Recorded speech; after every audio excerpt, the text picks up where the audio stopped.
there's one place in Japan that speaks volumes about culture and history and tradition, it's here. It's one of my absolute favourite places in this whole country. I'm here in Kyoto. This time, I spend the morning with a tea master and play drinking games with a maiko. There's pickles, tempura, and the latest in Kyoto cuisine. This has got to take the cake. It's really quite a playful dish.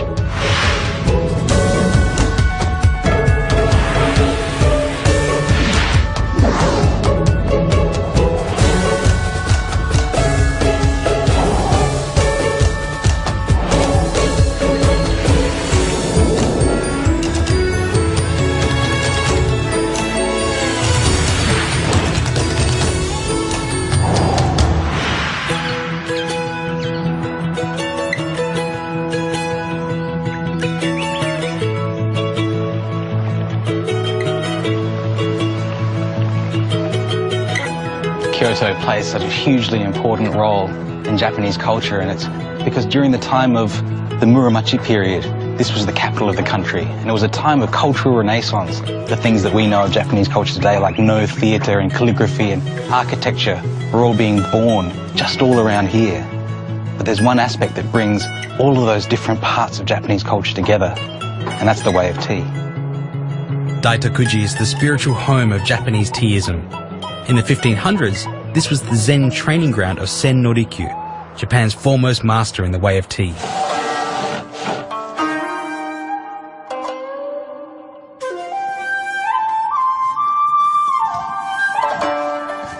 The small doorway to enter the tea room meant no armour, weapons, tools, or other accoutrements of status could be carried in. And this ensured that everyone from the highest samurai to the lowest peasant came to tea in the same way.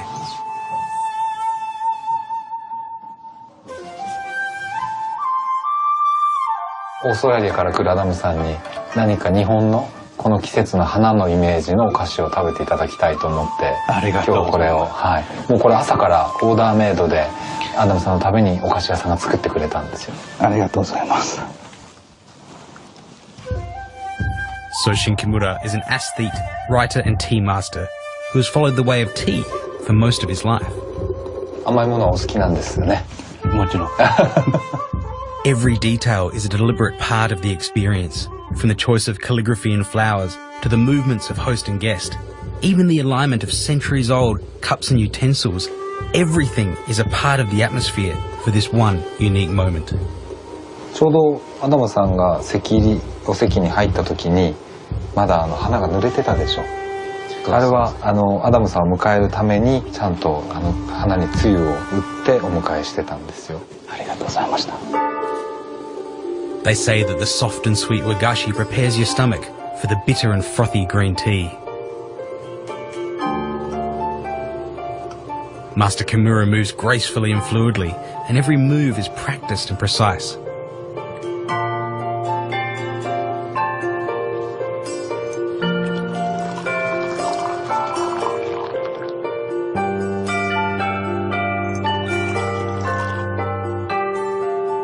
One of the most good idea of Japanese tea culture is inside tea ceremony room and host and guest by no conversation and no word we make good atmosphere.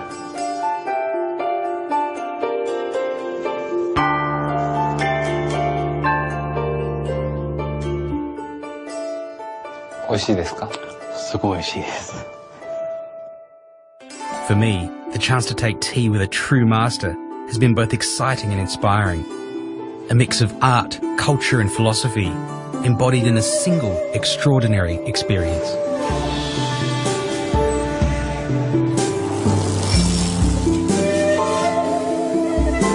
The traditional sweets, or wagashi, for today's ceremony were created by Hironori Takaya from Juko, and he's kindly agreed to share some of his techniques.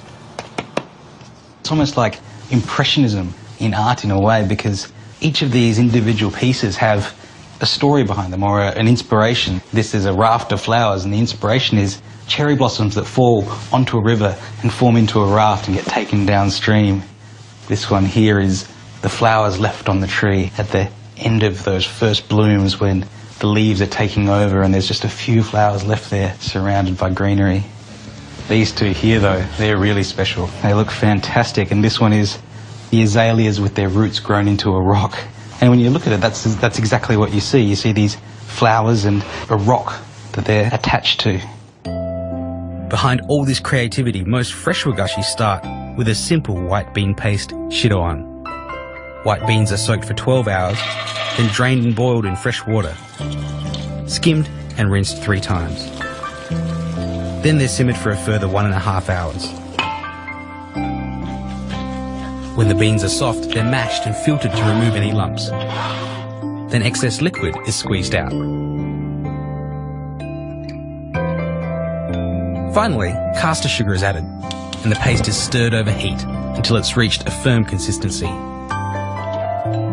The outer layers are made from nerikiri, the same paste coloured, mixed with rice flour and steamed. And here's where you can explore your inner impressionistic artist. And this one here, this is a banquet of flowers. The idea behind this one is a ball of yarn that weaves together the colours of late spring and is the end of the blossom, but also those first green parts of a meadow. And it's very, very clever, and it just looks fantastic. It's quite lovely. It's very soft and not as sweet as a Western dessert. That bean paste that makes up the major component of this dish is something I've grown up with, so this has a very familiar taste to me. That's soft, and it's... You feel like you could eat 5 or 6 of these, but you know you probably shouldn't.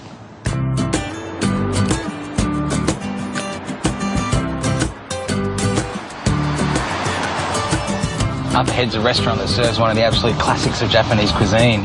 It's a favourite the world over, but what may surprise you is its origins aren't actually Japanese at all.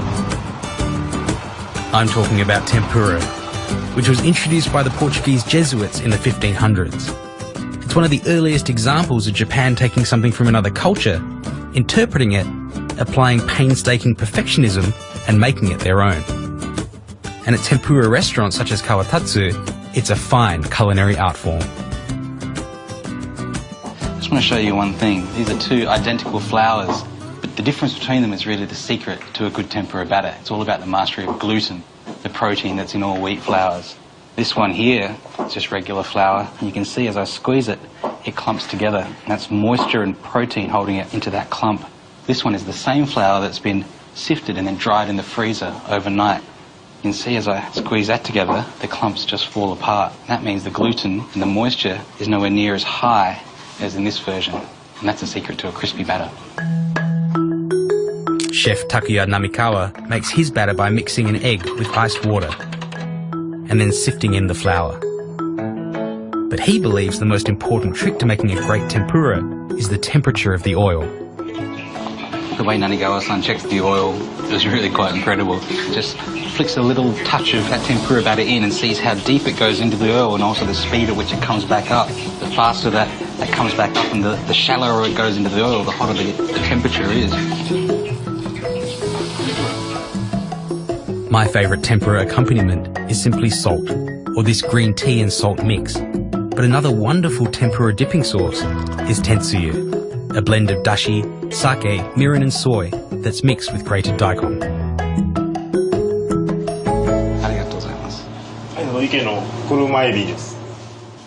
These are prawns that have been cut so that they stay straight when they are fried and they don't curl up. And these are the heads. The heads of the prawn with the legs attached to them in that very light tempura batter.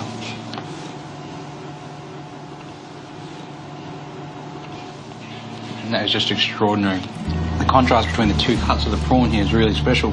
It's sweet and light and fluffy on the inside of this prawn meat here, but the head is just salty and crispy. And here's one you may not have heard of. It's eel fillet and spine.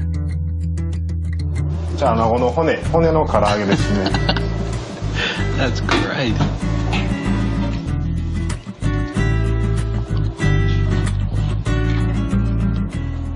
That's very nice.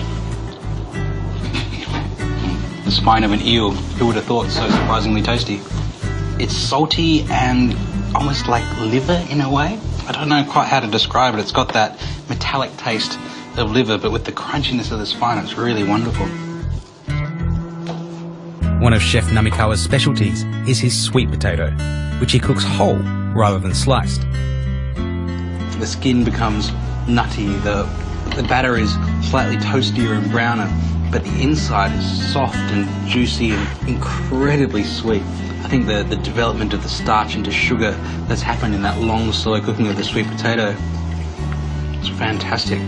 Quite amazing, really. You know, the more I travel through Japan, I eat different things, and every day, every moment, my perception of Japanese cuisine and the way I approach it and the way I taste it and eat it and cook it is changing.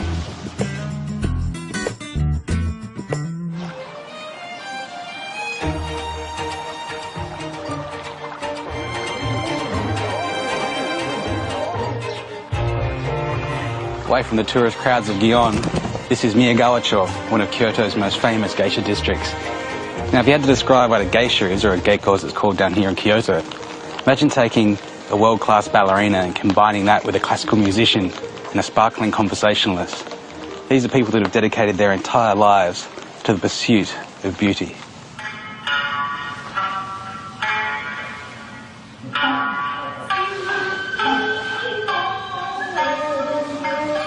"20-year-old Fukukimi is a maiko, an apprentice geiko who's now in the final year of her studies. She was just 12 years old when she left her home in the rural north of Japan and travelled to Kyoto to begin her new life under the strict guidance of her tutors. The first year was spent studying speech and etiquette, and since then she's been devoted to the study of the arts." テレビの番組やったり、地元の方に舞妓さんが来てくれはって、その踊りを見て憧れてなりたいなと思いました。もうすごく綺麗やなと思って、自分もこんな風に綺麗なお化粧してお着物を着て踊ってみたいなと思いました。 Next year, Fukukimi will become a geiko, and for a girl who was born in a small country town, it's a dream come true.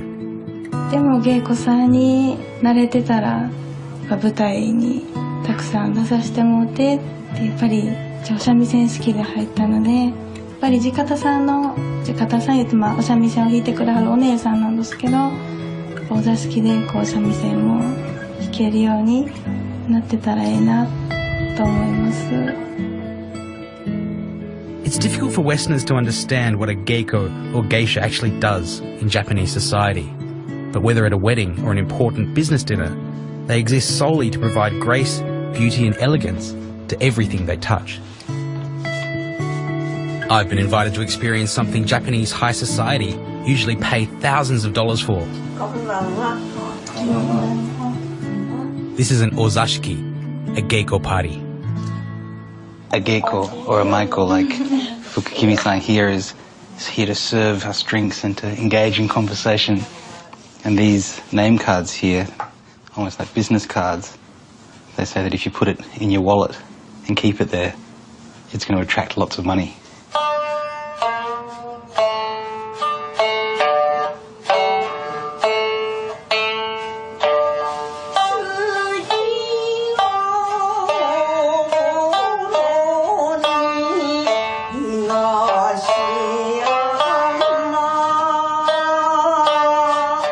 These ozashiki have all the elements for an elegant and refined evening, with music, dance, food and drink. But in the pursuit of fun, there's always an opportunity to let your hair down. And so geiko are also masters of another age-old art, drinking games. The difficulty with this game is you have to tap the box with either an open hand, or you can take the box and then you have to tap the table with a closed fist. And if you get it wrong, then you're in real trouble.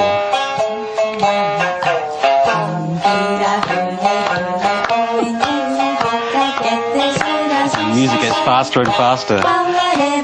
See, she tried to take it while I was talking to you guys. That's sneaky.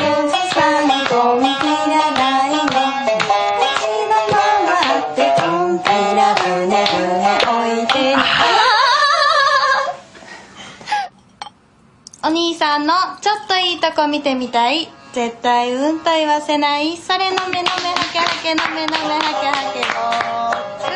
けお兄さんはお強い。 That's the classiest skull I've ever heard. ありがとうございます。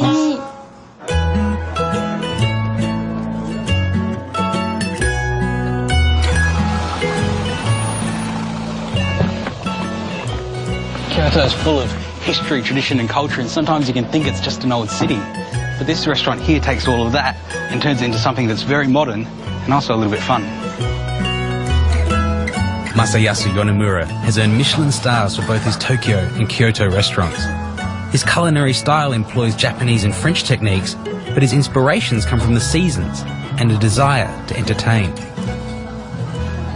料理っていうのはやっぱり楽しい、やっぱり作り手も楽しなかったらやっぱりダメなんですよね。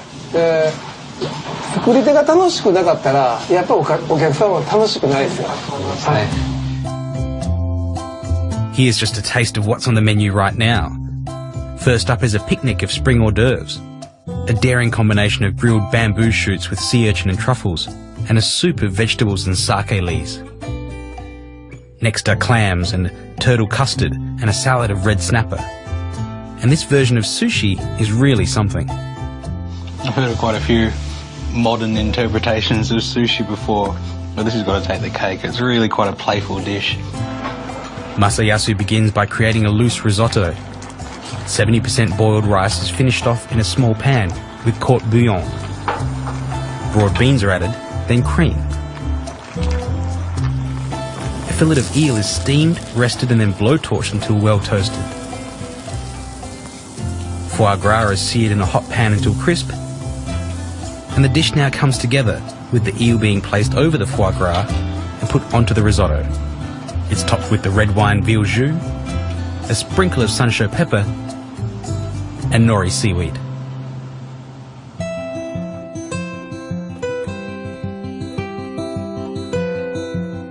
The foie gras is lovely and creamy, and it matches perfectly well with that risotto rice and that soft, sort of delicate eel.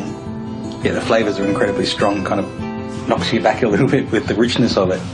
But in terms of taking a traditional concept and expressing it in a modern way, it's a lot of fun to eat.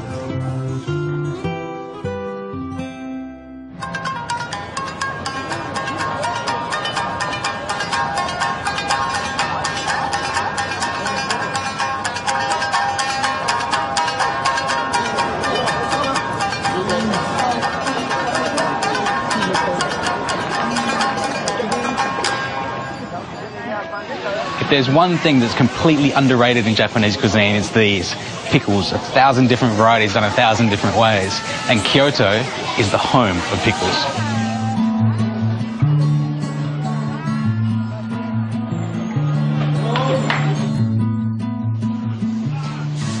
You can spend all day going through the different varieties here. This daikon radish that's been pickled in tamari would be a great foil for, say, a simple bowl of rice or something light in flavour because it's quite strong itself. This rakkyo, the Japanese onion bulbs, very sweet and go perfectly with Japanese curry. Even here, these little radishes that have been pickled, absolutely stunning. And you talk about the beauty and the elegance and the lightness of Japanese cuisine, and it's all here in front of us. In Japan, making tsukemono, or Japanese pickles, is an everyday part of life. In fact, many homes have their own pickling crocks, which are faithfully tended every day.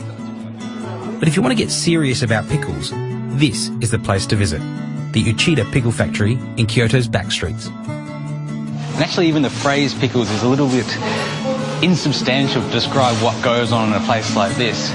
Here they make about 80 different varieties of pickles, and it's not just pickling. They salt and they pickle in vinegar, and they also pickle or ferment in various different kinds of medium. So they use miso, or this here is half a head of white cabbage or Chinese cabbage fermented underneath rice bran. It's these good bacteria and various fermentation techniques that create such a wonderful variety of flavours and textures.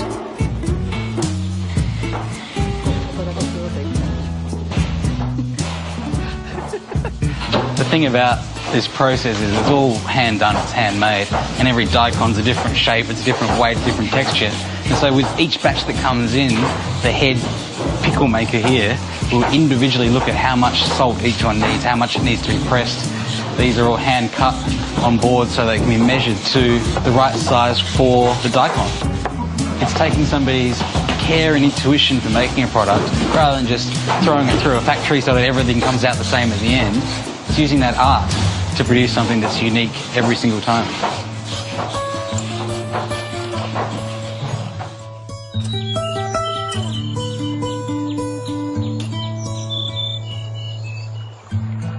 When you visit Kyoto, be sure to give yourself enough time to explore. This is the city where traditional Japanese culture is so beautifully refined. It's always impressive but never gaudy, constantly surprising but never shocking. And when you've been here for a while, you realise that there's no other place in the world quite like Kyoto.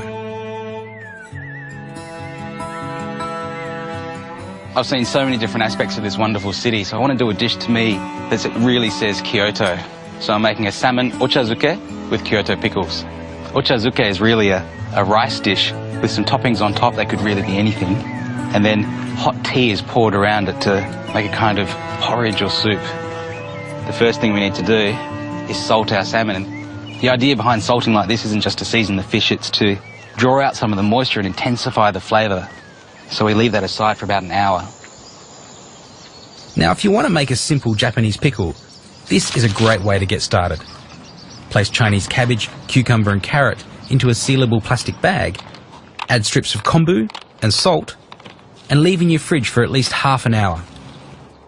Here's one I prepared earlier. After 24 hours in the fridge, that's what you'll get. A really nice, simple, fresh asazuke pickle. It's probably time to cook our salmon now. Rather than just taking the skin off after we've cooked it, I'm going to score the skin at regular intervals, just so it crisps up nicely. I'll just leave that for a few minutes to go. Skin side down first. Salmon's nice and crispy under there, so turn it over just for a minute or so. Usually salmon for a lot of Japanese dishes, and particularly for ochazuke, is cooked all the way through, and that dry texture works with an ochazuke because you've got the liquid being poured over it, but I prefer to cook it so it's just still slightly gelatinous inside, just cooked through, and we've got a nice crispy skin on it. Take our salmon out now. Just try and soak up some of the excess oil and some of this absorbent paper here. Uchida-san's given me a really beautiful array of colourful pickles here. This is a mountain potato that's pickled with a touch of wasabi. And this is a local Kyoto root vegetable that's been pickled with some sakura leaves, cherry blossom leaves, so it's slightly pink. These are sometimes called breakfast radishes. And of course, I can't forget about my own pickle as well. Wasabi's a really great match with salmon, so it's going to grate some fresh wasabi as well. And I'll place it just next to our pickles there. This here is mitsuba, sometimes called trefoil. It's kind of a halfway between a vegetable and a herb. It's got a really wonderful, pungent aroma. It goes really nicely with salmon. Take a few slices of that. The stalks as well as the leaves, they've all got flavour. This is salmon roe. And to dress that, I'll just put a couple of teaspoons of soy sauce and mix that through. Give it a light salting. Now it's time to flake up our salmon. Just break that apart with my hands. A lot of Japanese dishes don't really use the skin of the salmon, but I think it works really well in ochazuke. Now for the tea. This is sencha. It's a nice high-grade green tea, and I've chosen this because the colour of the green tea and the orange of the salmon will look really nice together, but it's also got a wonderful flavour that will match really well in this ochazuke. And from there we can start to assemble our ochazuke. Top of our portion of rice. Scatter around some of our mitsuba. Over that some toasted sesame seeds. Our rice crackers, or kaki. Great texture for this kind of dish. And then our flaked salmon on top of that again. Just a spoon of our dressed salmon roe. in there. Some finely sliced nori seaweed just to garnish the top. And that's all the dish is really. Salmon ochazuke with Kyoto pickles.